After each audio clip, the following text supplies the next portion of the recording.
నమస్తే అండి, my name is doctor Penchale, senior consultant physiotherapist, Medistar hospital Ameerpet. So ఇప్పుడు షోల్డర్కి నెక్ పెయిన్ వచ్చినప్పుడు సింపుల్ స్ట్రెచ్చింగ్స్తో మన పెయిన్ని ఎట్లా తగ్గించుకోవాలి, ఉపశమనం పొందాలి, ఇంట్లో చిట్కాలు.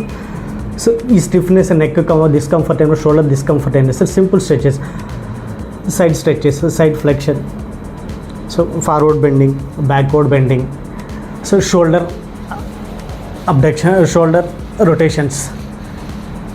సో సింపుల్ స్ట్రెచెస్తో మన పెయిన్ నుంచి కొంచెం ఉపశమనం పొందవచ్చు.